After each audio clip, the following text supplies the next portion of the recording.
Yes people, good morning, good afternoon, good evening. कैसे सब लोग? होप सो आप सब लोग बहुत बढ़िया रहेंगे। मैं बता दूं, मैं भी बहुत अच्छा हूं। तो आज हम स्टार्ट करते हैं नेक्स्ट रिवीजन लेक्चर। आपको ऑलरेडी 5 रिवीजन लेक्चर मिल चुके हैं, ये 6th रिवीजन लेक्चर है। और इसमें आज हम जो सीखने वाले, जैसा मैंने कल के लेक्चर में प्रॉमिस किया था आपको, मैं ट्रस्ट वाला टॉपिक है वो रिवाइज करवाने वाला हूं।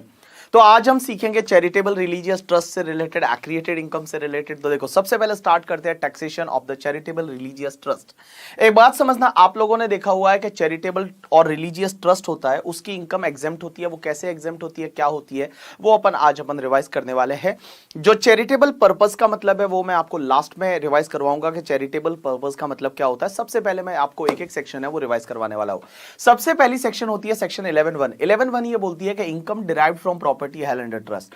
ट्रस्ट को जो भी इनकम होती है, उस इनकम में से देखो 15% का स्टैंडर्ड डिडक्शन मिल जाता है। 85% जो बचता है, 85% में से जितना आपने अप्लाइड कर दिया फॉर द चैरिटेबल और रिलीजियस पर्पस इन इंडिया, वो लेस हो जाएगा, और जो भी बचेगा that will be taxable income for the trust. तो मैंने क्या बोला, ट्रस्ट की जो भी इनकम होती है, income derived from property held under trust, उसका 15% स्टैंडर्ड डिडक्शन ले लो। 85% जो बचेगा, उस 85% में से जितना आपने अप्लाइड कर दिया चैरिटेबल और रिलीजियस पर्पस के लिए, वो आप लेस कर दो, और जो भी बचेगा that will be the income of the trust. अब एक और चीज समझना, मैंने यहां पे बोला कि जो आप चैरिटेबल और रिलीजियस पर्पस के लिए अप्लाइड कर देते हो वो लेस कर दो, बट अप्लाइड का मतलब क्या होता है मैं बता दूं। अप्लाइड का मतलब आपका revenue as well as capital, जो भी खर्चे करते हो, जो भी ट्रस्ट के लिए रेवेन्यू कैपिटल खर्चे करते हो, वो सब अप्लाइड में आ जाएगा। अब एक और चीज समझना, क्या आपने कोई असेट खरीदी वो अप्लाइड में आएगी? आंसर इज यस, आएगी। एज वेल एज द, मतलब ट्रस्ट के जितने भी खर्चे होते हैं वो सब तुम्हारे अप्लाइड में आ जाते हैं। लेकिन एक चीज समझना, किसी और ट्रस्ट को डोनेशन दिया, क्या वो भी अप्लाइड में आएगा? मैं बता दूं, किसी और ट्रस्ट को डोनेशन देते हो तो वो अप्लाइड में आएगा। लेकिन एक चीज समझना, अगर किसी और ट्रस्ट को आपने डोनेशन दिया एज अ कॉर्पस डोनेशन, तो वो तुम्हारे अप्लाइड में नहीं आएगा। एक और चीज समझना, अगर आपको कॉर्पस डोनेशन मिलता है तो वो एग्जेम्प्ट हो जाता है। तो मैं आपको बताऊं, जो भी अपन ये लेते हैं ना, इनकम का 15% करेंगे, 85% करेंगे, लेकिन ध्यान रखना, इनकम लेते टाइम उस इनकम में डोनेशन भी आएगा, लेकिन कॉर्पस डोनेशन को छोड़ के। कॉर्पस डोनेशन आपके लिए पूरा एग्जेम्प्ट होता है, आपके लिए कॉर्पस डोनेशन है वो पूरा एग्जेम्प्ट होता है। तो देखो, जो इनकम है उसमें से 15% स्टैंड डिडक्शन, 85% बचा, उसमें जितना अप्लाइड कर दिया वो आप लेस कर दो। तो देखो, आपके लिए मैं बता दूं, 3 इनकम एग्जेम्प्ट है। पहला तो आपको जो कॉर्पस डोनेशन मिलेगा वो पूरा एग्जेम्प्ट है, दूसरा 15% इनकम का है वो एग्जेम्प्ट है, और तीसरा जितना आपने अप्लाइड कर दिया वो एग्जेम्प्ट है। किसी और ट्रस्ट को डोनेशन दिया वो भी अप्लाइड माना जाएगा, लेकिन एक चीज समझना कि वो एज अ कॉर्पस डोनेशन नहीं होना चाहिए। किसी और ट्रस्ट को डोनेशन दिया वो अप्लाइड है, लेकिन एज अ कॉर्पस डोनेशन दिया तो वो आपका अप्लाइड में नहीं लिया जाएगा। अब एक और चीज समझना, अगर आप कोई असेट है वो असेट को अप्लाइड में ले लेते हो, तो क्वेश्चन ही आता है क्या उस पर डेप्रिसिएशन अलाउ होगा? Answer is no. एक सेक्शन हुआ करती है 11 सबसेक्शन 6, और 6 में ये बोला हुआ है कि जब आप असेट की एक्चुअल कॉस्ट को अप्लाइड में ले लेते हो तो उस पर आपको डेप्रिसिएशन है वो डेप्रिसिएशन अलाउ नहीं होगा, नहीं तो डबल डिडक्शन हो जाएगा। अब एक और चीज समझना यहां पे आप लोग, कि सर जो ट्रस्ट अप्लाइड करता है, ट्रस्ट जो खर्चे करता है वो सब लेस होते हैं, अप्लाइड में आते हैं। लेकिन एक चीज समझना, सेक्शन 40A का सबसेक्शन 3 और 3A यहां पे लगेगा। Means in a single day to a single person, अगर 10,000 से ज्यादा का पेमेंट करते हैं कैश में, तो वो डिसअलाउड हो जाएगा, वो अप्लाइड में नहीं आएगा। तो अगर 10,000 से ज्यादा का कैश में पेमेंट करते हैं in the single day to a single person, तो वो अप्लाइड में नहीं आएगा। एक और चीज समझना, पहले अगर खर्चा मान लो अक्रूअल बेसिस पे ले लिया था, और इस साल में उसका एक्चुअल पेमेंट कर रहे हैं, और पेमेंट करते टाइम 10,000 से ज्यादा का अगर आपने कैश में पेमेंट किया, तो वो आपका डिसअलाउड हो जाएगा। वो मतलब कुल मिला के इस साल की वापस इनकम बन जाएगी, जो अपन सेक्शन 40A सबसेक्शन 3A में अपन पढ़ते हैं पीजीबीपी में, सेम वैसा का वैसा। एक और चीज समझना, जब भी ट्रस्ट पेमेंट करता है रेजिडेंट पर्सन को, तो ट्रस्ट को टीडीएस काटना पड़ेगा। अगर ट्रस्ट ने टीडीएस नहीं काटा, या फिर काटा बट गवर्नमेंट को जमा नहीं करवाया up to the due date of return filing, तो बेटा 30% खर्चा डिसअलाउड हो जाएगा। मींस यहां पे भी अप्लाइड में जो आप खर्चे लेते हो वो 30% डिसअलाउड हो जाएंगे, अगर आपने टीडीएस नहीं काटा, या फिर काटा बट गवर्नमेंट को जमा नहीं करवाया up to the due date of return filing. अब एक चीज समझना, मैंने क्या बोला, जो भी ट्रस्ट की इनकम होती है वो इनकम में से पहले 15% अलग कर दो, और इनकम में से कॉर्पस को तो लो ही मत, कॉर्पस पूरा ही एग्जेम्प्ट हो जाता है। जो ट्रस्ट की इनकम होती है उसमें से आप 85% बैलेंस बचा, 85% में से जितना आपने अप्लाइड कर दिया वो आप लेस कर दो, और जो अप्लाइड लेस करने के बाद जो भी बचेगा वो ट्रस्ट की इनकम होगी। अब एक बात समझो, कभी कभी क्या होता है, अप्लाइड अगर 85% से कम है, जैसे I can take one example कि एक ट्रस्ट है, उस ट्रस्ट का इस साल में जो इनकम है वो इस साल में इनकम मान लो 20 लाख है, 20 लाख का इनकम है। इस 20 लाख की इनकम में से 15% है वो तो स्टैंडर्ड डिडक्शन आपने ले लिया, और स्टैंडर्ड डिडक्शन 15% आपका 3 लाख हो गया, और उधर बचा आपका 17 लाख। अब एक बात बताओ, ये जो 17 लाख है, सपोज इस साल आपने अप्लाइड किया वो 10 लाख किया, तो आपके पास ट्रस्ट की इनकम बच गई 7 लाख। आपके पास ट्रस्ट की इनकम बच गई 7 लाख। क्वेश्चन ये आता है क्या 7 लाख पे टैक्स भरना पड़ेगा? Answer is yes. क्या सर ऐसा कोई ऑप्शन है कि 7 लाख पे टैक्स ना भरे? Answer is yes. सबसे पहला ऑप्शन तो ये कि अगर मान लो आपका कोई इनकम आउटस्टैंडिंग है। बहुत बार ऐसा होता है कि ट्रस्ट अक्रूवल सिस्टम फॉलो करता है, तो आपका अगर कोई इनकम आउटस्टैंडिंग है लेकिन आपने इनकम में ले लिया है, अक्रूवल सिस्टम फॉलो कर रहे हो, आपका इनकम आउटस्टैंडिंग है बट आपने इनकम में ले लिया है अक्रूवल बेसिस पे, तो उसमें कुछ नहीं करना। यहां पे असेसिंग ऑफिसर को आप रिटर्न फाइलिंग की डेट से पहले पहले लिख के दे दो कि सर हम आपसे वादा करते हैं कि जिस ईयर में वो इनकम मिलेगा उस ईयर या उसके अगले साल एक बोनस ईयर मिलेगा, जिस ईयर में वो इनकम मिलेगा उस साल या उसके अगले साल हम उसको एक्चुअली अप्लाइड कर देंगे, तो इस साल वो आपका डीम टू बी अप्लाइड मान लिया जाएगा। जैसे आई कैन टेक एग्जांपल, यहां पे जो 20 लाख का इनकम है ना, यहां पे जो 20 लाख का इनकम है, ये 20 लाख की इनकम में मान लो 4 लाख ऐसा है जो ट्रस्ट को मिला नहीं है, तो ट्रस्ट यहां पे ऑप्शन ले सकता है। ट्रस्ट जो है वो ट्रस्ट यहां पे ऑप्शन ले सकता है और ट्रस्ट ये बोल सकता है कि भैया इस 20 लाख में से 4 लाख हमको मिला नहीं है, तो 4 लाख हम जिस ईयर में मिलेगा उस ईयर या उसके अगले साल अप्लाइड कर देंगे, तो इस साल वो डीम टू बी अप्लाइड मान लिया जाएगा। मींस यहां पे आप इस साल है वो 4 लाख रुपीस है, वो 4 लाख आप लेस कर सकते हो, 4 लाख इस साल लेस हो जाएगा। अब एक और चीज समझना, लेकिन आपको रिटर्न फाइलिंग की ड्यू डेट से पहले पहले ये लिख के देना पड़ेगा, आपको वादा करना पड़ेगा कि जिस ईयर में ये मिलेगा उस ईयर या उसके अगले साल हम इसको एक्चुअली अप्लाइड कर लेंगे। अब एक बात बताओ, जिस ईयर में आपको वो मिलेगा उस ईयर या उसके अगले साल जिस ईयर एक्चुअल अप्लाइड करेंगे, तो क्या उस ईयर के अप्लाइड में आएगा? आंसर इज नो, क्योंकि वो ऑलरेडी आप डीम टू बी अप्लाइड ले चुके हो, तो उस ईयर के अप्लाइड में नहीं आएगा। अब एक और चीज समझना, एक और दूसरा ऑप्शन होता है कि कभी कभी क्या होता है, आपको अगर मान लो मार्च के एंड में, मार्च मंथ में आपको बंपर डोनेशन मिल जाता है, मार्च मंथ में आपको बंपर डोनेशन मिल जाता है और उसकी वजह से आप 85% पूरा अप्लाइड नहीं कर पाते हो, तो आप एओ को लिख के दे सकते हो कि सर हम इसको अगले साल अप्लाइड कर देंगे। आपको कुछ नहीं करना, रिटर्न फाइलिंग की ड्यू डेट से पहले पहले एओ को लिख के देना है कि हम इसको अगले साल अप्लाइड कर लेंगे, एनी अदर रीजन से इस साल नहीं कर पाए अप्लाइड, हम अगले साल अप्लाइड कर देंगे, तो कोई बात नहीं, इस साल वो डीम टू बी अप्लाइड मान लिया जाएगा, लेकिन अगले साल आपको अप्लाइड करना पड़ेगा। अब एक बात समझो, जब आप अगले साल अप्लाइड करते हो तो अगले साल के अप्लाइड में आएगा? आंसर इज नो, क्योंकि वो इस साल के डीम टू बी अप्लाइड में आप ऑलरेडी ले चुके हो करके। अब एक और चीज समझना, सर जो पहला वाला ऑप्शन आपने आउटस्टैंडिंग बताया था, वो आपने को एक्चुअल अप्लाइड कब करना पड़ेगा? जिस ईयर में वो पैसा मिलेगा उस ईयर या उसके अगले साल। अगर आपने उसको अप्लाइड नहीं किया तो जिस ईयर में वो पैसा मिला उसके अगले साल की क्या बन जाएगी? वो इनकम बन जाएगी। और एनी अदर रीजन वाले में आपने क्या प्रॉमिस किया था कि अगले साल हम इसको अप्लाइड करेंगे, तो अगर अगले साल आपने इसको अप्लाइड नहीं किया तो अगले साल वो आपकी क्या बन जाएगी? इनकम बन जाएगी। जैसे 1920 में आपने ऑप्शन लिया और आपको 2021 में उसको अप्लाइड करना पड़ेगा, अगर आपने नहीं किया तो 2021 की वो क्या बन जाएगी? इनकम बन जाएगी। यू गॉट माय पॉइंट और नॉट? यस। अब एक और चीज समझना, ये जो दोनों ऑप्शन मैंने बताए वो ऑप्शन कहां दे रखे हैं? एक्सप्लेनेशन में दे रखे हैं। सेक्शन 11(1) की एक एक्सप्लेनेशन और एक्सप्लेनेशन में वो दे रखे हैं। अब एक ऑप्शन होता है जो सबसे ज्यादा मार्केट में यूज होता है, दैट इज द 11(2) का ऑप्शन। अब एक चीज समझना, ये 11(2) का ऑप्शन क्या बोलता है पता है? अगर मान लो ट्रस्ट है, वो ट्रस्ट को इस साल जो भी डोनेशन मिला है, ट्रस्ट पैसे को एक्यूमुलेटेड करना चाहता है। मेनी टाइम ऐसा होता है कि अगर मंदिर बनाना है, मस्जिद बनानी है, गुरुद्वारा बनाना है, वो एक साल की इनकम से नहीं बनता, एक साल के डोनेशन से नहीं मिलता बनता, तो मेनी टाइम क्या होता है कि ट्रस्ट उसको एक्यूमुलेटेड करना चाहते हैं। तो क्वेश्चन ये आता है कि एक्यूमुलेटेड करना चाहते हैं तो क्या एक्यूमुलेटेड कर सकते हैं? Answer is yes. एक 11(2) का ऑप्शन है, उसमें ये बोला है कि भैया 4 कंडीशन सेटिस्फाइड होनी चाहिए। पहली कंडीशन ये है कि भैया आपको स्पेसिफिक पर्पस लिख के देना पड़ेगा एओ को कि आप कौन से पर्पस के लिए एक्यूमुलेटेड कर रहे हो। दूसरा, आपको स्पेसिफिक पीरियड लिख के देना पड़ेगा, लेकिन वो मैक्सिमम पीरियड 5 साल का हो सकता है। कितने साल का हो सकता है? 5 साल का। तीसरी कंडीशन कि जो भी आप एक्यूमुलेटेड कर रहे हो 11(2) में, वो आपको स्पेसिफाइड मोड जो 11(5) के होते हैं सेफ इन्वेस्टमेंट में डालना पड़ेगा। और चौथी कंडीशन, वो वाला पैसा आप और किसी ट्रस्ट को डोनेट नहीं कर सकते। तो मैंने क्या बोला? 4 condition basically.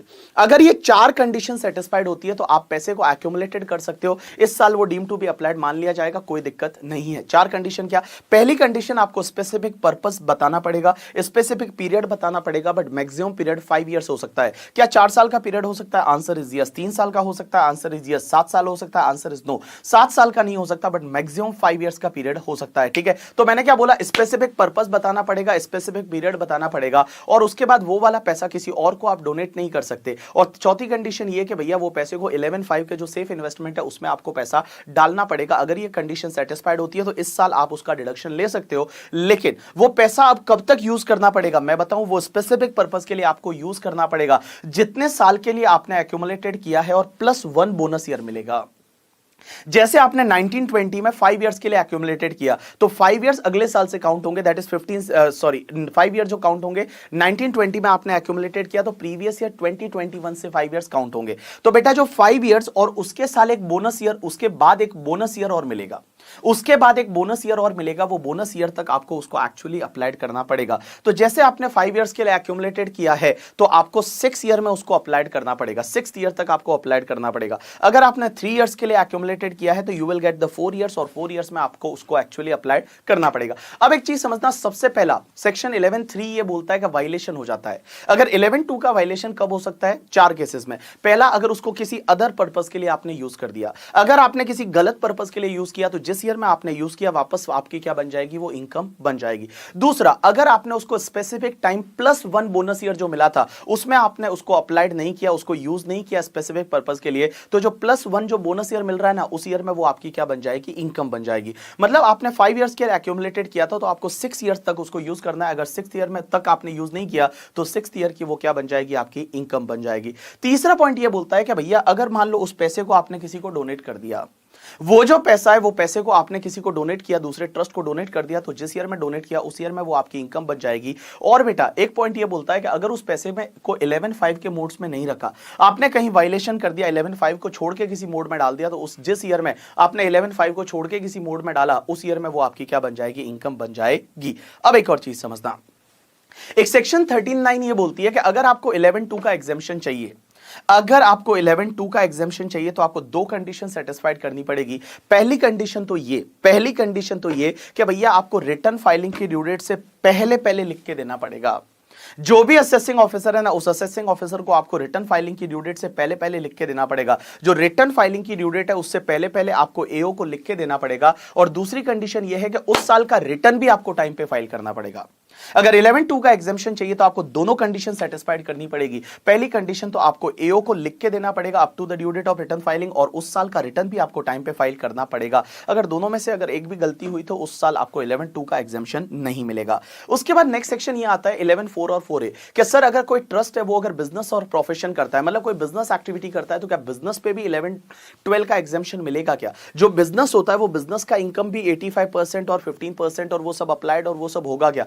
Answer is yes. अगर जो ट्रस्ट बिजनेस कर रहा है वो business incidental to attainment of the main objective of trust है, जो ट्रस्ट का जो ऑब्जेक्टिव है उसके इंसिडेंटल अगर बिजनेस है तो वो बिजनेस की इनकम पे भी एग्जेम्पशन मिल जाएगा। लेकिन ध्यान रखना वो बिजनेस से रिलेटेड उनको books of account separately maintain करनी पड़ेगी। ठीक है, बुक्स ऑफ अकाउंट है वो सेपरेटली मेंटेन करनी पड़ेगी। Incidental to attainment of the main objective of trust वाला बिजनेस है उस पे एग्जेम्पशन मिल जाएगा, कोई दिक्कत नहीं है। जो भी बिजनेस का इनकम आएगा वो बिजनेस की इनकम को फिर 15% और 85% करेंगे, और 85% में से जो भी अप्लाइड करते हो चैरिटेबल रिलीजियस पर्पस के लिए वो लेस हो जाएगा।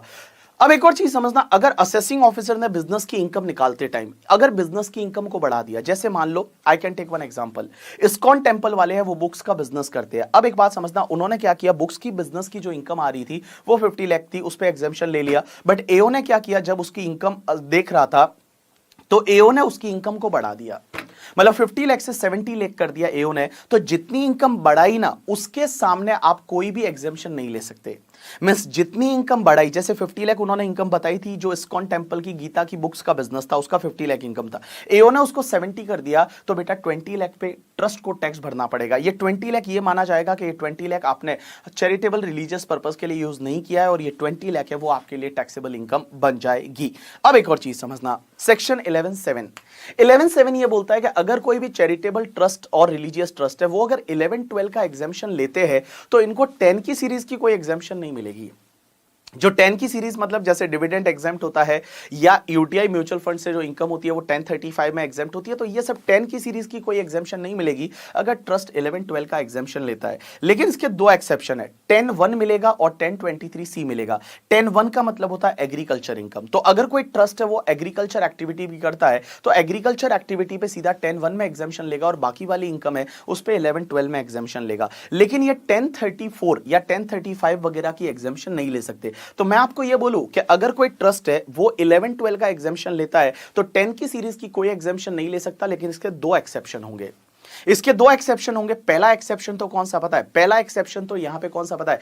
पहला एक्सेप्शन तो आपका 10(1) और दूसरा तुम्हारा 10(23)(c). ये 10(23)(c) किसको मिलता है? जो भी कॉलेज यूनिवर्सिटीज रहती है, जो कॉलेज यूनिवर्सिटीज रहती है उनकी इनकम 10(23)(c) में एग्जेम्प्ट होती है। तो 10(23)(c) और 10(1) वो ले सकता है अलोंग विद द 11-12। तो वो क्या करेगा कि अगर मान लो एग्रीकल्चर इनकम है या यूनिवर्सिटी कॉलेज का इनकम है, उस पर 10(23)(c) 10(1) ले लेगा और बाकी वाली इनकम पे 11-12 लेगा, बट बाकी 10 की सीरीज की कोई भी एग्जेम्पशन है वो नहीं ले सकता। उसके बाद एक सेक्शन होती है 12A। 12A ये बोलती है कि भैया एक बात बताओ, ट्रस्ट जो है वो 11-12 का एग्जाम्पशन तभी ले सकता है जब दो कंडीशन सेटिस्फाइड होनी चाहिए। पहली कंडीशन तो ट्रस्ट रजिस्टर्ड होना चाहिए 12AA में, ट्रस्ट रजिस्टर्ड होना चाहिए 12AA में, और दूसरी कंडीशन यह है कि ट्रस्ट की इनकम एग्जाम्पशन लेने से पहले वाली अगर बेसिक एग्जाम्पशन से ज्यादा है तो ट्रस्ट को अपना ऑडिट करवाना पड़ेगा। तो पहली कंडीशन तो ट्रस्ट रजिस्टर्ड होना चाहिए 12AA में, और दूसरा अगर ट्रस्ट की इनकम एग्जाम्पशन लेने से पहले वाली बेसिक एग्जाम्पशन से ज्यादा है तो उस केस में उनको अपनी ऑडिट करवानी पड़ेगी। एक और बात बताओ, ट्रस्ट को एग्जाम्पशन कौन से ईयर से मिलेगी? जिस ईयर में उन्होंने रजिस्ट्रेशन के लिए एप्लीकेशन डाला उस ईयर से, या जिस ईयर में रजिस्टर्ड हुआ उस ईयर से। राइट आंसर है जिस ईयर में एप्लीकेशन डाला उस ईयर से। जैसे मान लो यहां फेब 2020 में एप्लीकेशन डाला, ट्रस्ट रजिस्टर्ड हुआ जून 2020 में जाके, तो भी एग्जेम्पशन 1920 प्रीवियस ईयर से मिल जाएगी। बिकॉज जिस ईयर में आप एप्लीकेशन करते हो उस ईयर से आपको एग्जेम्पशन मिल जाती है। So exemption is available from the year in which application is made. So suppose application is made in previous year 1920, in that case your exemption is allowed from previous year 1920। 1920 से आपको exemption है वो exemption मिल जाएगी। अब एक और चीज समझना है, यहां पे 1920 से आपको एग्जाम्पशन है वो एग्जाम्पशन मिल जाएगी। अब यहां पे एक और चीज समझने की कोशिश करना बेटा, all people please pay attention, एक और चीज समझने की कोशिश करना। मैंने क्या बोला कि भैया जिस ईयर में एप्लीकेशन करते हो उस ईयर से एग्जाम्पशन मिलती है, क्या उसके पहले वाले ईयर्स पे एग्जाम्पशन मिलेगी? Answer is no. जैसे आई कैन टेक एग्जांपल, मेरा एक ट्रस्ट है जिसका नाम है वेव क्रिएटर्स, और ये वेव क्रिएटर्स ट्रस्ट हमारा 10 साल से क्रिएटेड है, लेकिन हमने उसका 12AA का रजिस्ट्रेशन के मान लो आज करवाया, आज एप्लीकेशन किया और 2-4-10 दिन में मान लो रजिस्टर्ड हो गया, आज रजिस्टर्ड हो गया। तो क्या पुराने वाले जो ईयर्स है उन ईयर्स के लिए एग्जाम्पशन मिलेगी? आंसर इज नहीं मिलेगी। लेकिन एक चीज समझना, अगर मान लो जिस दिन ट्रस्ट रजिस्टर्ड होता है, जिस दिन ट्रस्ट रजिस्टर्ड होता है उस दिन तुम्हारे पुराने असेसमेंट पेंडिंग है, जिस दिन ट्रस्ट रजिस्टर्ड होता है उस दिन तुम्हारे पुराने असेसमेंट पेंडिंग है, और पुराने ईयर्स में भी एक्टिविटी और ऑब्जेक्टिव ट्रस्ट का सेम था जिसके बेसिस पे आज रजिस्ट्रेशन हुआ है। मींस भैया एक बात बताओ, जिस दिन ट्रस्ट रजिस्टर्ड हुआ उस दिन तुम्हारे पुराने कोई असेसमेंट पेंडिंग है, एंड भैया जिस दिन रजिस्टर्ड हुआ उस दिन जो उसके ऑब्जेक्टिव एक्टिविटी है पहले भी वही ऑब्जेक्टिव एक्टिविटी थे, तो जो भी पेंडिंग असेसमेंट है उन ईयर्स के लिए असेसिंग ऑफिसर आपको एग्जाम्पशन दे देगा। मींस पुराने वाले ईयर्स के लिए भी आपको एग्जाम्पशन मिल जाएगी जिसके असेसमेंट पेंडिंग है on the date on which trust was registered and your objective and activity were similar on the basis of which आज जो आपका रजिस्ट्रेशन हुआ है। अब एक और चीज समझना, अगर कोई ट्रस्ट पहले रजिस्टर्ड नहीं था तो क्या उसके बेसिस पे 147 हो सकता है? क्या 147 में आपका केस खोल सकते हैं? क्या ट्रस्ट रजिस्टर्ड नहीं था उसको रीजन टू बिलीव माना जा सकता है? क्या आंसर इज नो, नहीं माना जाएगा। तो यहां पे क्या लिखा है कि merely trust was not registered, उसको आप रीजन टू बिलीव नहीं मान सकते 147 इन्वोक करने के लिए। लेकिन मैंने आपको जो दो चीजें बताई ना, एक तो 147 नहीं हो सकता, ट्रस्ट रजिस्टर्ड नहीं था, एंड दूसरा मैंने आपको क्या बोला कि भैया पुराने वाले ईयर्स के लिए भी आपको एग्जाम्पशन मिल जाएगी। ये दोनों प्रोविजन नहीं लगेंगे कब? अगर मान लो ट्रस्ट ने पहले रजिस्ट्रेशन के लिए अप्लाई किया था बट एप्लीकेशन रिजेक्ट हो गई थी, या फिर पहले ट्रस्ट रजिस्टर्ड था लेकिन उसका रजिस्ट्रेशन कैंसिल हो गया। तो ये दो केस में, ये जो मैं बताऊं दो केस कौन से, या तो पहले रजिस्टर्ड था रजिस्ट्रेशन कैंसिल हो गया, या पहले एप्लीकेशन रजिस्ट्रेशन के लिए किया था बट सीआईटी ने एप्लीकेशन को रिजेक्ट कर दिया। इन दो केसेस में क्या होता है कि भैया वो दो बेनिफिट आपको नहीं मिलेंगे। कौन से दो बेनिफिट? पुराने वाले ईयर्स के लिए एग्जाम्पशन मिलना एंड 147 को बेस नहीं बनना, रीजन टू बिलीव नहीं मानना 147 के लिए, नॉन रजिस्ट्रेशन, ये दोनों बेनिफिट आपको नहीं मिलेंगे। उसके बाद एक और चीज समझना आप लोग, 12AA सेक्शन ये बोलती है कि रजिस्ट्रेशन का प्रोसीजर क्या होता है। एक जो ट्रस्ट है उसको रजिस्ट्रेशन करवाना है तो रजिस्ट्रेशन का प्रोसीजर क्या होता है? सबसे पहले आपको सीआईटी को एप्लीकेशन करनी पड़ती है, जो कमिश्नर ऑफ इनकम टैक्स होता है उसको आपको एप्लीकेशन करनी पड़ती है। कमिश्नर क्या करेगा? अपने आप को पहले सेटिस्फाइड करेगा आपके ट्रस्ट का ऑब्जेक्टिव सही है या नहीं है, आपकी जो एक्टिविटी है वो जेन्युइन है या नहीं है। तो जेन्युइननेस ऑफ एक्टिविटी और ऑब्जेक्टिव के बारे में वो अपने आप को सेटिस्फाइड करेगा।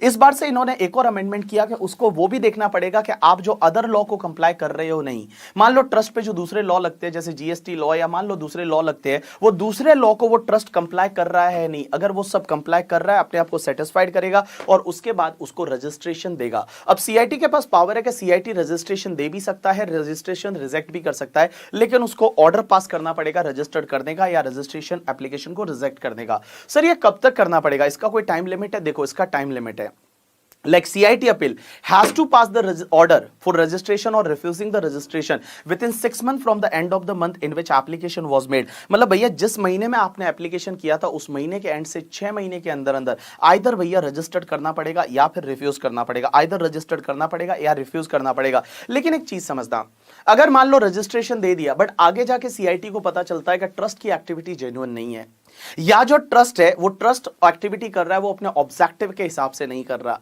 या ट्रस्ट किसी और अदर लॉ को कंप्लाई नहीं कर रहा है, तो उस केस में CIT के पास ये पावर होता है कि CIT चाहे तो अपॉर्चुनिटी ऑफ बीइंग हर्ड देके और ट्रस्ट का रजिस्ट्रेशन कैंसिल कर सकता है। क्या कर सकता है? ट्रस्ट का रजिस्ट्रेशन है वो कैंसिल कर सकता है, ये CIT के पास में पावर होता है करके। ठीक है, अब एक और चीज समझना है, यहां पे मैंने आपको बोला ट्रस्ट का रजिस्ट्रेशन 6 महीने में होना चाहिए। अगर 6 महीने में CIT ने अपना ऑर्डर पास नहीं किया रजिस्ट्रेशन या रिफ्यूज द रजिस्ट्रेशन, तो उस केस में trust deem to be registered माना जाएगा। क्या माना जाएगा? डीम टू बी रजिस्टर्ड है वो माना जाएगा। अब एक और चीज समझना, ट्रस्ट अपने ऑब्जेक्टिव में अगर कुछ चेंज करता है, ट्रस्ट है वो अपने ऑब्जेक्टिव में कुछ चेंज करता है, तो उस ट्रस्ट को क्या करना पड़ेगा पता है? विद इन 30 डेज, जिस दिन उन्होंने मॉडिफिकेशन चेंज किया 30 दिन के अंदर अंदर उनको क्या करना पड़ेगा? फ्रेश रजिस्ट्रेशन के लिए अप्लाई करना पड़ेगा। अब नेक्स्ट सेक्शन पे चलते हैं, that is the section 13।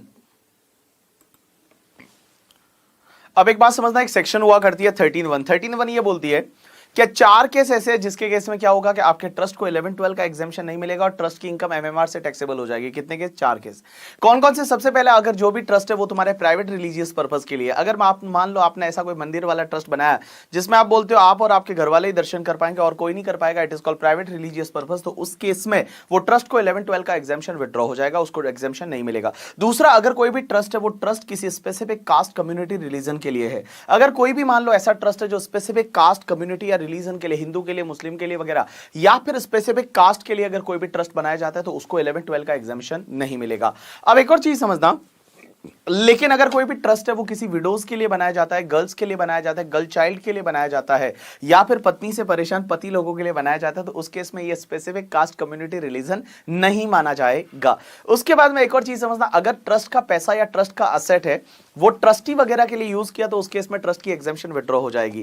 Trustee का मतलब यहां पे मैं बता दूं ट्रस्ट के रिलेटिव के लिए यूज नहीं होना चाहिए। देखो ट्रस्ट का जो भी पैसा है या ट्रस्ट की जो असेट है वो ट्रस्ट के रिलेटिव के लिए अनड्यू एडवांटेज नहीं मिलना चाहिए, मतलब गलत एडवांटेज नहीं मिलना चाहिए। अगर गलत एडवांटेज मिलता है तो ट्रस्ट की एग्जेम्पशन विड्रॉ हो जाएगी करके। ठीक है, जितना नॉर्मल दूसरे लोगों को मिलता है उतना मिलना चाहिए, अदरवाइज अगर मान लो ज्यादा मिला करके, ठीक है, जैसे मान लो एक ट्रस्ट है, वो ट्रस्ट क्या करता है कि अपना हॉल है वो लोगों को शादी पे भाड़े पे देता है, उसमें 4 लाख रुपीज पर डे का रेंट लेता है, लेकिन मैं ट्रस्टी था, मेरे को भाड़े पे दिया और मेरे से 1 रुपया भी नहीं लिया, तो यहां पे मेरे को गलत फायदा पहुंचाया गया, तो उस केस में ट्रस्ट की एग्जेम्पशन विड्रॉ हो जाएगी। लेकिन आप मुझे बोलोगे ट्रस्ट के रिलेटिव कौन कौन होते हैं, तो ट्रस्ट का पहला रिलेटिव फाउंडर या ऑथर, दूसरा सब्सटेंशियल कंट्रीब्यूटर। सब्सटेंशियल कंट्रीब्यूटर मतलब जिसने ट्रस्ट को 50,000 से ज्यादा का डोनेशन दिया है इन previous year, that is called substantial contributor. तीसरा, अगर फाउंडर, ऑथर या सब्सटेंशियल कंट्रीब्यूटर जो है, फाउंडर, ऑथर या सब्सटेंशियल कंट्रीब्यूटर है, वो अगर कोई HUF है तो वो HUF के जो भी मेंबर्स रहेंगे वो मेंबर्स भी क्या माने जाएंगे? रिलेटिव माने जाएंगे। तो देखो मैंने क्या बोला, सबसे पहला ऑथर और फाउंडर, दूसरा सब्सटेंशियल कंट्रीब्यूटर जिसने 50,000 से ज्यादा का डोनेशन दिया है। अब एक बात समझना, ऑथर, फाउंडर या सब्सटेंशियल कंट्रीब्यूटर जो है वो अगर तुम्हारा HUF है तो HUF के मेंबर भी ट्रस्ट के रिलेटिव है। उसके बाद जो ट्रस्टी मैनेजर किसी भी नाम से जाना जाता है वो भी ट्रस्ट का रिलेटिव है। और जो ऊपर जितने भी लोग देखे अपन ने, ट्रस्टी है, फाउंडर है, ऑथर है, सब्सटेंशियल कंट्रीब्यूटर, उनके जो रिलेटिव है वो भी ट्रस्ट के रिलेटिव माने जाएंगे। और ऊपर जितने भी लोगों की बात की, अगर किसी कंसर्न में उनका सब्सटेंशियल इंटरेस्ट है तो उस केस में अगर उनका सब्सटेंशियल इंटरेस्ट है तो वो कंसर्न भी रिलेटिव माना जाएगा। इनको अगर कोई भी गलत फायदा पहुंचाया जाता है ट्रस्ट से तो इनकी ट्रस्ट की एग्जेम्पशन विड्रॉ हो जाएगी, ट्रस्ट को कोई भी एग्जेम्पशन नहीं मिलेगी। चौथा पॉइंट ये बोलता है कि ट्रस्ट का जितना भी पैसा है वो 11(5) के मोड में जमा होना चाहिए। ट्रस्ट जो है वो, ट्रस्ट का जितना भी पैसा है वो 11(5) के मोड में जमा होना चाहिए। अगर ट्रस्ट का पैसा 11(5) को छोड़ के कहीं पे डाला जाता है तो ट्रस्ट की एग्जेम्पशन है वो, ट्रस्ट की एग्जेम्पशन विड्रॉ हो जाएगी। अब एक बात बताओ, मैंने आपको क्या बोला कि ट्रस्ट जो है वो अगर मान लो ये ट्रस्टी वगैरह जो रिलेटिव है ट्रस्ट के, इनको कुछ भी गलत फायदा उठाता है, कोई गलत सर्विस, मतलब जो सर्विस दे रहा है उसके लिए कंसिडरेशन जो एडिक्वेट कंसिडरेशन वगैरह है वो नहीं ले रहा, तो उस केस में ट्रस्ट की एग्जेम्पशन विड्रॉ हो जाएगी। लेकिन इसका एक एक्सेप्शन है। एक्सेप्शन यह है कि अगर मान लो ट्रस्ट मेडिकल ट्रस्ट है या फिर एजुकेशनल ट्रस्ट है, मींस हॉस्पिटल या स्कूल है, और हॉस्पिटल स्कूल ने अगर मान लो मेडिकल या एजुकेशनल फैसिलिटी इन लोगों को दी, ट्रस्टी वगैरह, फाउंडर, ऑथर को वगैरह, तो उस केस में ट्रस्ट की एग्जेम्पशन विड्रॉ नहीं होगी। तो मैंने क्या बोला, एजुकेशनल ट्रस्ट है या मेडिकल ट्रस्ट है और उसने मेडिकल और एजुकेशनल फैसिलिटी, जो मेडिकल है और एजुकेशनल फैसिलिटी वो अगर ट्रस्टी वगैरह इन लोगों को दी, तो उस केस में ट्रस्ट की एग्जेम्पशन विड्रॉ नहीं होगी। लेकिन एक चीज समझना, जितने का बेनिफिट दिया, जितने की फैसिलिटी दी, वो ट्रस्ट के लिए क्या मानी जाएगी पता है? जितने का बेनिफिट, जितने की फैसिलिटी दी, वो ट्रस्ट के लिए इनकम मानी जाएगी। जैसे आई कैन टेक एग्जांपल, एक हॉस्पिटल है ट्रस्ट का, वो दूसरों का ऑपरेशन करता है, उसके लिए 3 लाख चार्ज करता है। उसने ट्रस्टी का ऑपरेशन किया, कुछ भी चार्ज नहीं किया, तो जो उसको सर्विस दी उसका मार्केट वैल्यू 3 लाख है, तो 3 लाख है वो ट्रस्ट की इनकम है, वो इनकम मानी जाएगी। अब एक चीज समझना, ट्रस्ट है वो अगर कोई कैपिटल असेट को बेचता है और अगर दूसरा कैपिटल असेट खरीद लेता है, तो उस केस में जो कैपिटल गेन है वो भी एग्जेम्प्ट हो जाएगा। अगर एक कैपिटल असेट को बेचता है, पुरानी असेट को, और नई असेट खरीदता है, तो उस केस में कैपिटल गेन भी एग्जेम्प्ट हो सकता है, एग्जेम्प्ट हो जाएगा। लेकिन कितना एग्जेम्प्ट होगा पता है? अगर नेट कंसिडरेशन पूरा यूटिलाइज कर दिया, जो पुरानी असेट को बेचने पर जो नेट कंसिडरेशन था, वो नेट कंसिडरेशन अगर पूरा यूटिलाइज कर दिया, तो कैपिटल गेन पूरा एग्जेम्प्ट हो जाएगा। लेकिन अगर नेट कंसिडरेशन आपने पार्टली यूटिलाइज किया, तो कैपिटल गेन एग्जेम्प्ट कितना होगा पता है? Cost of new asset minus cost of old asset. जो cost of new asset minus cost of old asset है, जितना बचेगा उतना कैपिटल गेन है वो आपका एग्जेम्प्ट हो जाएगा। उससे रिलेटेड कंपाइलर में एक क्वेश्चन है, आप क्वेश्चन देखोगे तो आपको समझ में आ जाएगा। अब उसके बाद क्वेश्चन आता है एनोनिमस डोनेशन। एनोनिमस डोनेशन का मतलब अज्ञात दान, या हिंदी में जिसको अपन गुप्त दान बोलते हैं, ठीक है? तो जो गुप्त दान है या अज्ञात दान है, उसको बोला जाता है anonymous donation. Sir anonymous donation के केस में क्या होता है? तो मैं बता दूं, देखो, एनोनिमस डोनेशन है वो 30% से टैक्सेबल होता है। एनोनिमस डोनेशन है वो 30% से टैक्सेबल हो जाता है। लेकिन एक चीज समझना, पूरा एनोनिमस डोनेशन 30% से टैक्सेबल नहीं होता। क्या होता है, पहले एनोनिमस डोनेशन रिसिव्ड जो हुआ है वो ले लो, और उसमें से आप लेस करोगे। क्या लेस करोगे पता है? या तो तुम्हारा 5% ऑफ टोटल डोनेशन, बट यहां पे एक चीज समझना, 5% ऑफ टोटल डोनेशन लेते टाइम यहां टोटल डोनेशन में आपको ऑल डोनेशन लेना है। Corpus, anonymous, non anonymous, government grant वगैरह है वो भी इसमें आ जाएगा। इंस्टीट्यूट ने क्वेश्चन दिया था, उसमें गवर्नमेंट ग्रांट को टोटल डोनेशन में नहीं लिया था, बट उसको लेना चाहिए, बिकॉज अगर आप ट्रस्ट का रिटर्न देखोगे तो उस रिटर्न में वो भी इंक्लूड किया हुआ है। तो आपको टोटल डोनेशन में गवर्नमेंट ग्रांट भी लेना है। तो मैंने बोला टोटल डोनेशन का 5% और 1 lakh, whichever is higher जो आता है, 5% ऑफ टोटल डोनेशन और 1 लाख, विच एवर जो हायर आता है, वो हायर वाला अमाउंट जो है वो आप क्या करोगे, एनोनिमस डोनेशन जितना रिसीव हुआ उसमें से लेस कर दोगे, और जो भी बचेगा एनोनिमस डोनेशन, वो एनोनिमस डोनेशन आपको 30% से टैक्सेबल होगा। और जितना लेस हो जाता है ना, यहां पे जितना ये लेस होता है ना, 5% और 1 लाख, ये वापस तुम्हारा जो नॉर्मल कंप्यूटेशन 11-12 का होता है उसमें वापस ऐड हो जाता है। ठीक है, आप एक दो क्वेश्चन देखोगे तो आपको समझ में आ जाएगा। अब एक और चीज समझना, मैंने आपको बोला एनोनिमस डोनेशन 30% से टैक्सेबल होता है अंडर सेक्शन 115 बीबीसी। लेकिन इसमें एक चीज समझना आप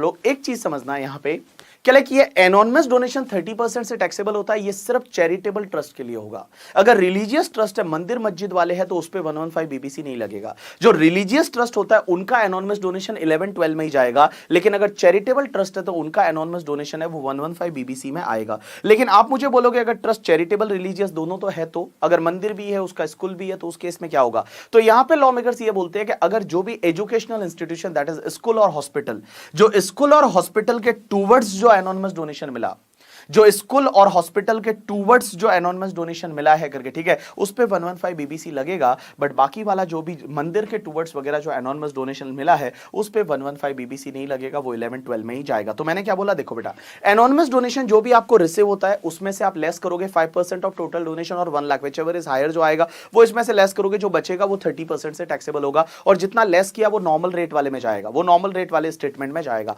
अब एक और चीज समझना है यहां पे, all people please pay attention. मैंने बोला एनोनिमस डोनेशन 30% से टैक्सेबल होता है अंडर सेक्शन 115 बीबीसी, लेकिन ये सेक्शन रिलीजियस ट्रस्ट पे नहीं लगेगी। चैरिटेबल है तो लगेगी, रिलीजियस है तो नहीं लगेगी। रिलीजियस चैरिटेबल दोनों है तो स्कूल के टूवर्ड्स और हॉस्पिटल के टूवर्ड्स जो मिलता है उस पे 115 बीबीसी लगेगा, बाकी पे 115 बीबीसी है वो आपका नहीं लगेगा करके, ठीक है। अब एक और चीज समझना है, यहाँ पे मेनी टाइम क्या होता है, आपका अप्लाइड इस साल ज्यादा हो जाता है। अप्लाइड अगर इनकम से ज्यादा होता है, जो ट्रस्ट की इनकम होती है ना उससे ज्यादा अगर अप्लाइड हो जाता है, ऐसा कैसे हो सकता है सर? जो 85% बचता है उससे ज्यादा अप्लाइड कैसे हो सकता है? जैसे मेनी टाइम आप अक्रूअल बेसिस पे खर्चे कर लेते हो। जैसे इस साल का इनकम 10 लाख की बचा 85% और आपने खर्चा कर दिया 15 लाख, तो उस केस में 5 लाख है वो ज्यादा अप्लाइड हो गया, ठीक है, अक्रूअल बेसिस पे। तो उस केस में जितना ज्यादा अप्लाइड होता है उसको आप कैरी फॉरवर्ड कर सकते हो और अगले सालों में उसको अप्लाइड में ले सकते हो, अगले सालों में जाके उसको सेट ऑफ कर सकते हो। अब एक और चीज समझना, एक सबसे बड़ा डाउट ये आता है कि सर आप जो बोल रहे हो ना ये 15% 15% वाला, ये 15% किस पे लेने का? तो 15% आपको इनकम पे लेने का, जो भी इनकम आता है उस इनकम पे आपको 15% स्टैंडर्ड डिडक्शन लेना पड़ता है। बट इनकम का मतलब क्या? इनकम का मतलब ग्रॉस रिसिट या नेट ऑफ रेवेन्यू एक्सपेंडिचर। अब यहां पे दोनों व्यू है, इंस्टीट्यूट दोनों व्यू लेती है, ठीक है। एक एग्जांपल लेते हैं, जैसे एक मान लो स्कूल है, उसका ग्रॉस रिसिट है वो 100 करोड़ है, और उसमें है ना रेवेन्यू एक्सपेंडिचर जो ऑपरेशनल एक्सपेंसेस है वो मान लो 40 करोड़ है, तो ये 60 बचा। तो क्वेश्चन ये आता है 60 पे लेंगे 15% या 100 पे लेंगे? तो यहां पे अगर आप इनकम वर्ड को देखो तो इनकम में obviously net of revenue expenditure आपको 60 पे लेना चाहिए 15%। लेकिन एक सुप्रीम कोर्ट का जजमेंट है वो ये बोलता है कि यहां पे इनकम का मतलब ग्रॉस रेवेन्यू से रहेगा, जो ग्रॉस रिसिट है जो 100 करोड़, 100 करोड़ पे आप 15% लोगे। अब एक बात समझना, एग्जाम में जब भी क्वेश्चन आता है आपको एक से सॉल्व करना है और दूसरे का आपको ऑल्टरनेटिव देना है। कंपाइलर में जितने भी क्वेश्चन देखोगे तो कंपाइलर कुछ क्वेश्चन मैंने ऐसे जिसमें ग्रॉस बेसिस लेके किया है, कुछ क्वेश्चन ऐसे जिसमें मैंने नेट बेसिस लेके किया है, और लास्ट में आपको ऑल्टरनेटिव में उसका आंसर दिया है। अब एक और चीज समझना, नेक्स्ट पॉइंट यह आता है यहां पे, नेक्स्ट पॉइंट जो है वो नेक्स्ट पॉइंट यह आता है कि भैया चैरिटेबल पर्पस का मतलब क्या होता है, what is the meaning of charitable purpose? तो चैरिटेबल पर्पस देखो, चैरिटेबल और रिलीजियस दो ट्रस्ट, रिलीजियस का कहीं पे डिफाइन किया हुआ नहीं है, रिलीजियस का मतलब मंदिर मस्जिद गुरुद्वारा से समझो, that is the religious. But charitable का मतलब क्या होता है? तो चैरिटेबल को सेक्शन 2 क्लॉज 15 में डिफाइन किया हुआ है। चैरिटेबल पर्पस में सबसे पहला पॉइंट आता है रिलीफ ऑफ पुअर। अगर आप रिलीफ ऑफ पुअर का मतलब रोटी कपड़ा मकान वगैरह गरीब लोगों को आप देते हो, अगर आपका ऑब्जेक्टिव ये है तो चैरिटेबल होगा। दूसरा अगर आपका एजुकेशनल, तीसरा मेडिकल, और चौथा योगा। पांचवा preservation of the historical place monuments, और छठा अगर preservation of the wild life sanctuary वगैरह उसके प्रिजर्वेशन के लिए आपने ट्रस्ट बनाया तो वो चैरिटेबल में आएगा। तो मैंने बोला चैरिटेबल में मैंने आपको 6 पॉइंट बताए। अब एक बात समझना, ये चैरिटेबल में 6 पॉइंट कौन कौन से समझने की कोशिश करना। सबसे पहला रिलीफ ऑफ द पुअर, दूसरा एजुकेशन, तीसरा योगा, चौथा तुम्हारा कौन सा है? दैट इज पहला रिलीफ ऑफ पुअर, दूसरा एजुकेशन, तीसरा मेडिकल, चौथा योगा, पांचवा preservation of the historical places monuments, और preservation of the wild life sanctuary वगैरह। ये सब तुम्हारे चैरिटेबल पर्पस की डेफिनेशन में आएंगे। अगर आपका ऑब्जेक्टिव ये है तो ये चैरिटेबल है। लेकिन एक चीज समझना, एक लास्ट में इन्होंने एक और पॉइंट डाला है, that is any other advancement of any other objective of general public utility. It is like etcetera etcetera वाला पॉइंट, क्या भैया ऐसा कोई भी आपका काम है वो चैरिटेबल बन जाएगा। Advancement of any other objective of general public utility मतलब आप कुछ भी करो, पानी की बोतल बेचो, क्लासेस चलाओ, कोचिंग क्लास चलाओ, ये भी चैरिटेबल है। लेकिन एक चीज समझना, यहां पे लोगों ने मजे लेने चालू कर दिए, बोलते advancement of any other objective of general public utility में लोग क्या करते थे, बिजनेस करते थे, बोलते थे चैरिटेबल है, इनकम एग्जेम्प्ट हो जाएगी। तो लॉ मेकर्स ने फिर इससे रिलेटेड अमेंडमेंट किया। नेक्स्ट 1 मिनट तक जो मैं आपके साथ में बोलने जा रहा हूं वो सिर्फ इस लास्ट पॉइंट से रिलेटेड रहेगा, वो सिर्फ लास्ट पॉइंट से रिलेटेड रहेगा, that is advancement of any other objective of general public utility. एक चीज समझना, फिर लॉ मेकर्स ने लॉ में अमेंडमेंट किया कि अगर आपका objective advancement of any other objective of general public utility है तो उस केस में आप बिजनेस नहीं कर सकते।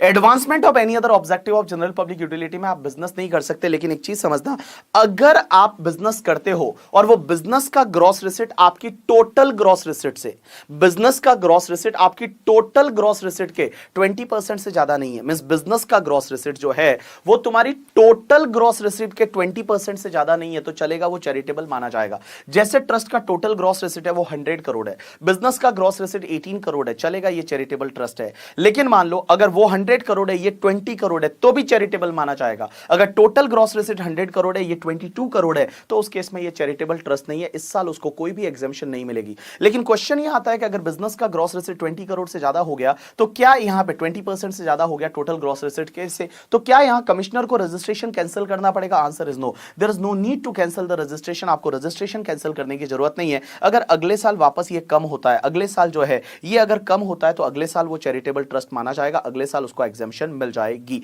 अब एक और बात समझता है, एक सेक्शन होती है 1023C। ये 1023C सेक्शन क्या बोलती है पता है? क्या भैया कुछ हॉस्पिटल और स्कूल कॉलेजेस वगैरह होते हैं उनको 1023C में एग्जेम्पशन मिलती है, जैसे ये ट्रस्ट जैसी ही सेक्शन होती है। अब इसका पहला पार्ट ये बोलेगा कि जो भी गवर्नमेंट हॉस्पिटल होते हैं और गवर्नमेंट स्कूल्स होते हैं, government hospital, government educational institution, उसको बोलेंगे कि पूरे साल में जो उनकी इनकम होती है उसमें गवर्नमेंट ग्रांट है वो 50% से ज्यादा है।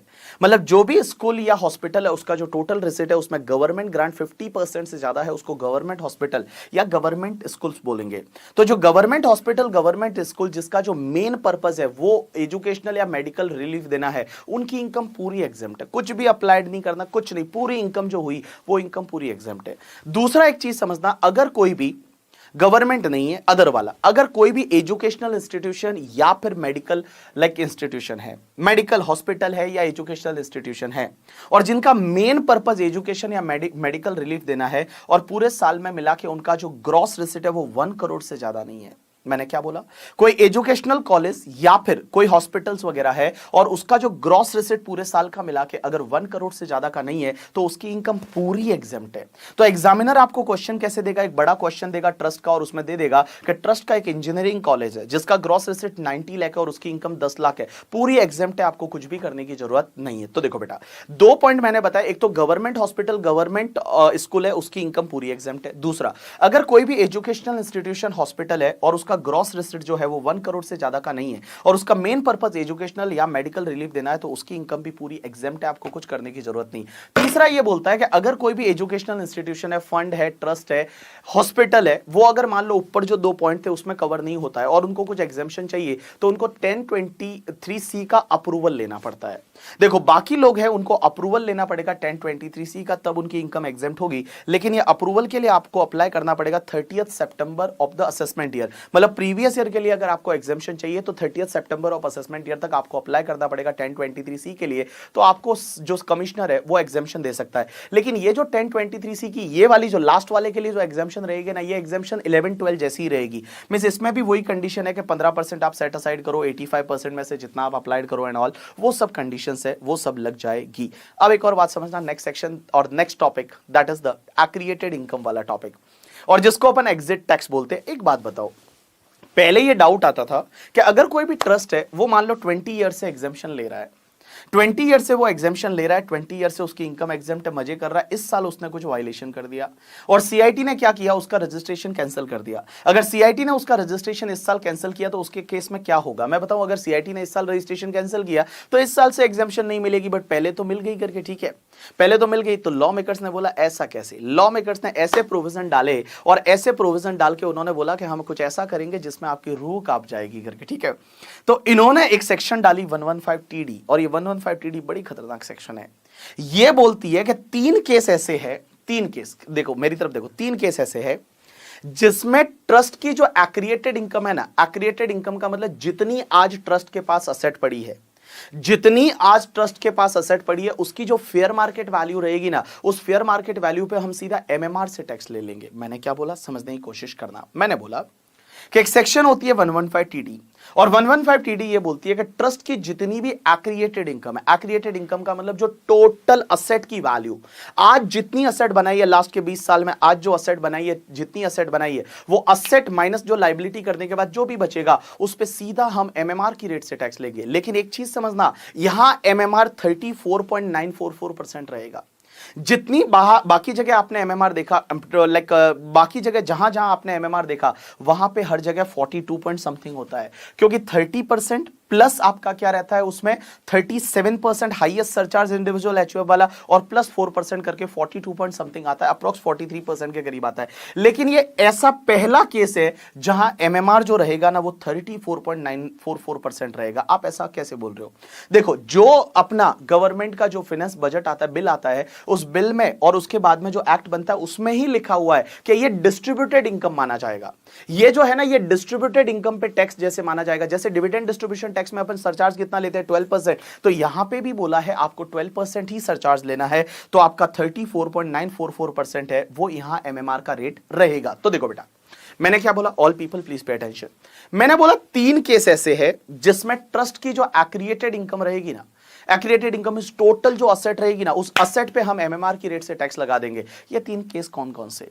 सबसे पहला, if trust is converted into non eligible form, trust है उसका कन्वर्जन हो जाता है नॉन एलिजिबल फॉर्म में। बट नॉन एलिजिबल फॉर्म का मतलब क्या होता है? या तो ट्रस्ट का रजिस्ट्रेशन कैंसिल हो गया, या तो ट्रस्ट का रजिस्ट्रेशन कैंसिल हो गया, या फिर ट्रस्ट ने अपने ऑब्जेक्टिव में कुछ मॉडिफिकेशन किया, ट्रस्ट ने अपने जो ऑब्जेक्टिव है उसमें कुछ मॉडिफिकेशन ऑल्टरेशन किया, और बेटा उस ईयर के एंड तक ट्रस्ट ने फ्रेश रजिस्ट्रेशन नहीं करवाया, या फिर फ्रेश रजिस्ट्रेशन करवाया लेकिन हुआ क्या कि सीआईटी ने उसका एप्लीकेशन रिजेक्ट कर दिया। तो इस केस में यह मान लिया जाएगा कि trust is converted into non eligible form. तो देखो बेटा, सबसे पहला पॉइंट ये बोलता है कि trust is converted into non eligible form.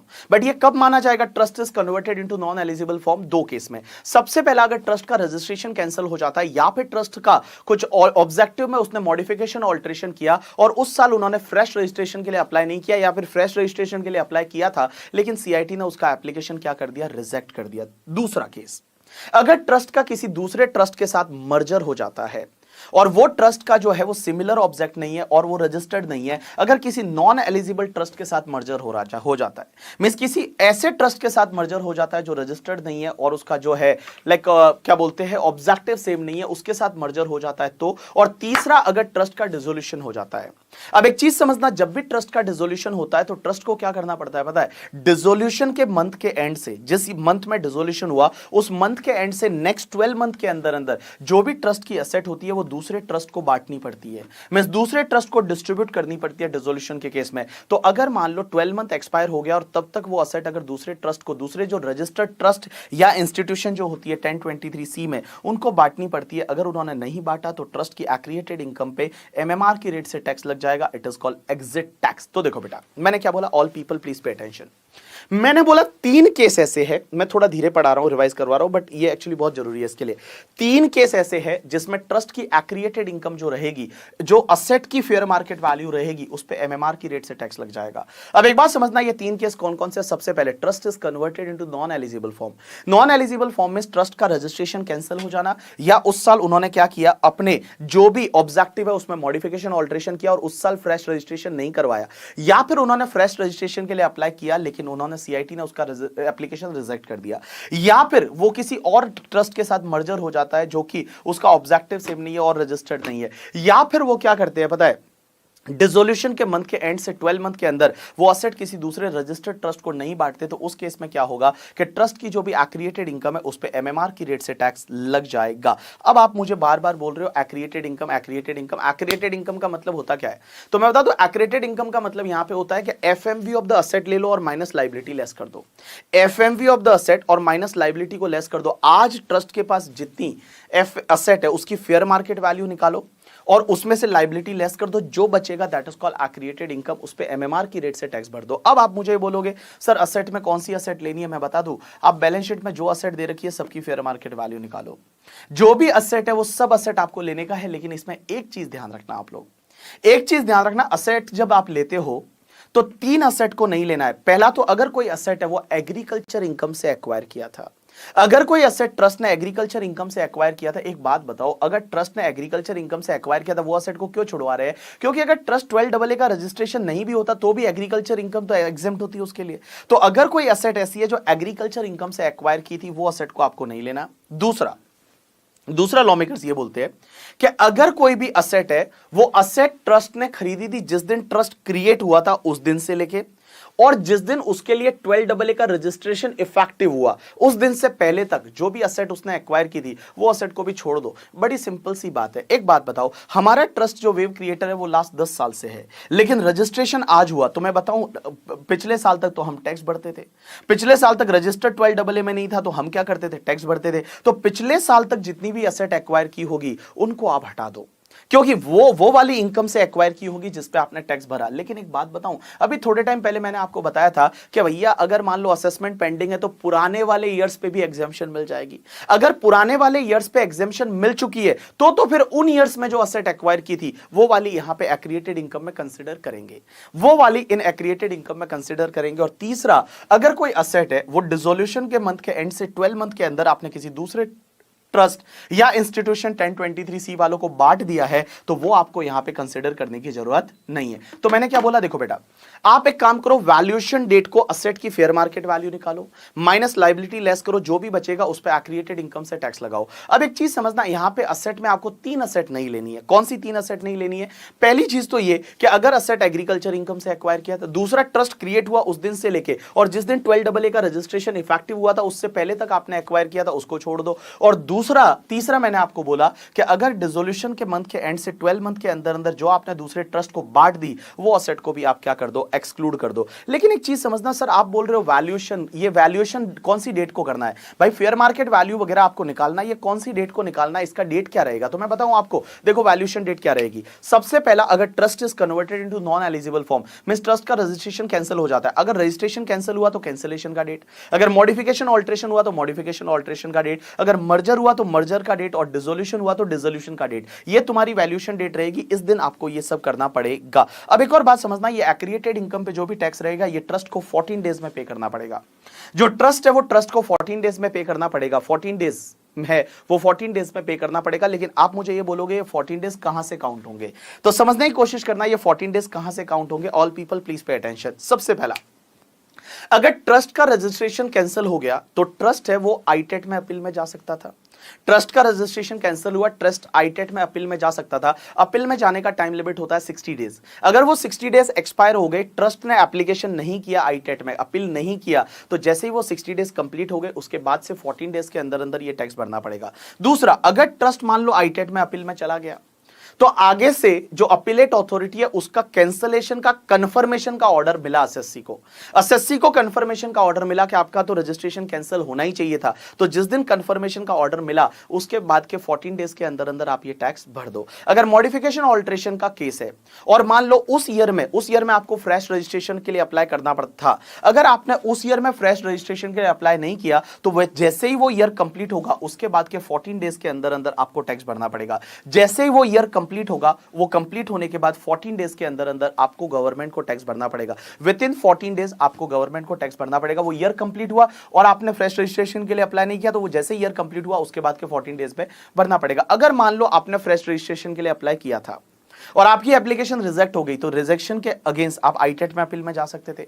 आईटेट में अपील में जाने का टाइम लिमिट होता है 60 डेज। वो 60 डेज एक्सपायर हो गया, आप अपील में नहीं गए, तो जैसे ही 60 डेज कंप्लीट हुआ उसके बाद के 14 डेज में टैक्स भर दो। अगर आप आईटेट में चले गए और वहां से कंफर्मेशन ऑफ रिजेक्शन का ऑर्डर आया, तो जिस दिन रिजेक्शन का कंफर्मेशन का ऑर्डर आया उस दिन के बाद के 14 डेज के अंदर अंदर आप गवर्नमेंट को टैक्स भर दो। अगर मर्जर का केस है तो मर्जर के डेट से 14 डेज के अंदर अंदर आप गवर्नमेंट को टैक्स भर दो। और अगर डिसोल्यूशन का डेट है तो डिसोल्यूशन से 14 डेज नहीं लिया जाएगा। 12 मंथ जहां कंप्लीट हो जाते हैं उसके बाद से 14 डेज का है अंदर अंदर आप गवर्नमेंट को टैक्स भर दो। अगर मान लो आप 14 डेज में ये टैक्स नहीं भरते हो तो 15 डेज से आपको 1% पर मंथ और पार्ट ऑफ द मंथ की रेट से इंटरेस्ट लग जाएगा। और उसके बाद 115 टीएफ ये बोलती है कि ट्रस्ट को असेसी इन डिफॉल्ट बनाया जाएगा। असेसी इन डिफॉल्ट बनाया जाएगा और उस पर इंटरेस्ट पेनल्टी है वो 220 221 की लग सकती है। अब एक चीज समझना सर, क्वेश्चन ये आता है कि सर अपने को असेट की फेयर मार्केट वैल्यू लेनी है तो असेट की फेयर मार्केट वैल्यू निकालेंगे कैसे? क्योंकि एक्रिएटेड इनकम का मतलब होता है असेट्स की फेयर मार्केट वैल्यू लो माइनस लायबिलिटी लेस करो, जो बचेगा उस पे आपको टैक्स भरना है। तो असेट की फेयर मार्केट वैल्यू निकालेंगे कैसे? तो मैं बता दूं, जिस दिन वैल्यूएशन डेट है उस दिन की बैलेंस शीट लो और बैलेंस शीट में जो fair market value, all asset की फेयर मार्केट वैल्यू आपको लेनी है। लेकिन एक चीज समझना, उसमें से आपको टीडीएस टीसीएस एडवांस टैक्स नहीं लेना। मतलब बैलेंस शीट को पकड़ो और बैलेंस शीट में से टीडीएस टीसीएस एडवांस टैक्स को आपको नहीं लेना। टीडीएस टीसीएस एडवांस टैक्स को नहीं लेना, as well as deferred revenue expenditure जो असेट साइड में अगर है तो उसको भी नहीं लेना। तो टीडीएस टीसीएस एडवांस टैक्स को नहीं लेना, जो भी डेफर्ड रेवेन्यू एक्सपेंसेस वगैरह असेट साइड में डालते हैं उनको भी नहीं लेना। बाकी असेट्स को आपको लेना है और उनकी फेयर मार्केट वैल्यू आपको निकालनी है। बट आप बोलोगे फेयर मार्केट वैल्यू निकालते कैसे है?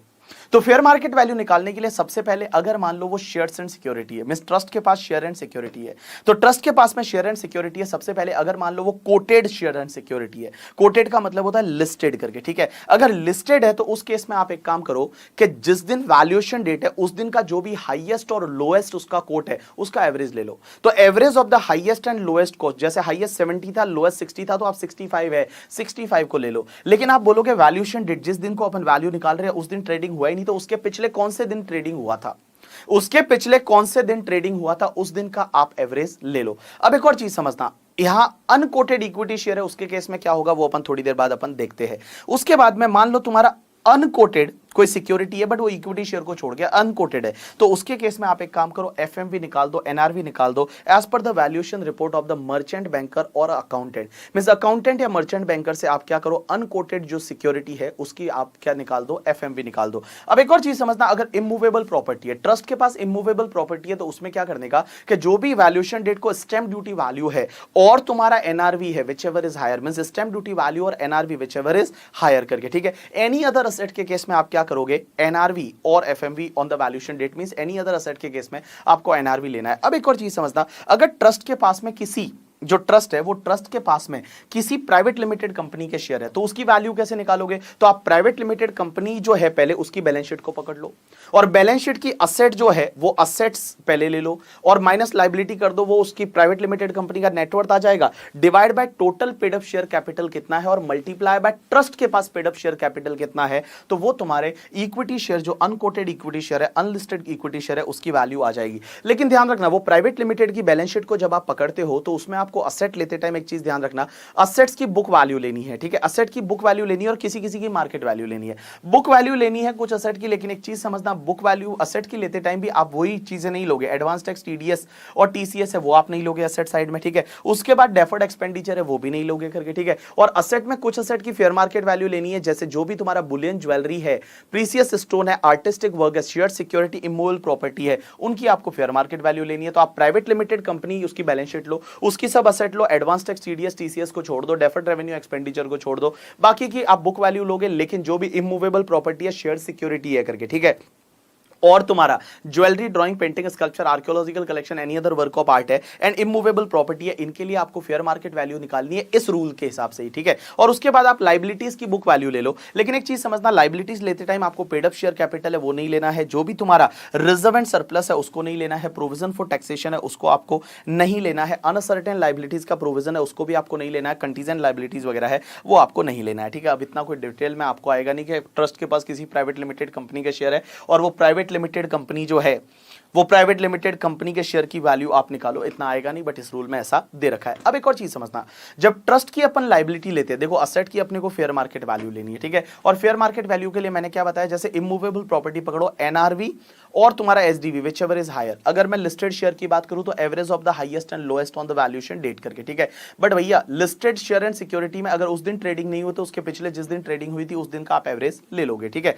बाकी सब असेट्स के केस में आपको एनआरवी लेने का है करके, बाकी सब असेट के केस में आपको क्या लेना है, एनआरवी। लायबिलिटीज में आपको लायबिलिटीज है वो आपको लेनी है, लेकिन एक चीज समझना, लायबिलिटीज को आपको बुक वैल्यू पे लेना है, बट लायबिलिटीज में क्या क्या नहीं लेना है, जो भी ट्रस्ट का कॉर्पस फंड होता है उसको छोड़ दो, corpus is like a capital उसको आप छोड़ दो, उसके बाद रिजर्व एंड सरप्लस है उसको नहीं लेना है, कंटीजेंट लायबिलिटी को आपको नहीं लेना है, प्रोविजन फॉर अनसर्टेन लायबिलिटीज है वो भी आपको नहीं लेना है, और उसके बाद में प्रोविजन फॉर टैक्सेशन है वो भी आपको नहीं लेना है, ठीक है, done. So this is the completion of your topic. मैंने इसमें थोड़ा धीरे धीरे रिवाइज करवाया दोनों टॉपिक को, कौन कौन सा, ट्रस्ट और एक्रिएटेड इनकम। जितने भी आपके क्वेश्चंस है वो क्वेश्चंस को देख लो, और भैया अभी आपके पास ज्यादा टाइम नहीं है, पढ़ाई पे पूरा फोकस लगाओ और पढ़ाई करो, बहुत कम दिन बचे हैं, नेगेटिव लोगों से थोड़ा दूर रहो, पढ़ाई पे ध्यान रखो, अपना ध्यान रखो, अपनी हेल्थ का ध्यान रखा करो, ठीक है, घर वालों का ध्यान रखो, सबका ध्यान रखो, खुशी खुशी रहो, मिल बांट के रहो करके, ठीक है, और भैया मिलजुल के रहो बेसिकली। और मैं बता दूं यही लाइफ है, मिलजुल के रहो, खुश रहा करो, पॉजिटिव रहा करो, और अच्छे लोगों से बात किया करो, और साथ साथ में बहुत ज़्यादा पढ़ाई कर लिया करो, करेक्ट, ठीक है,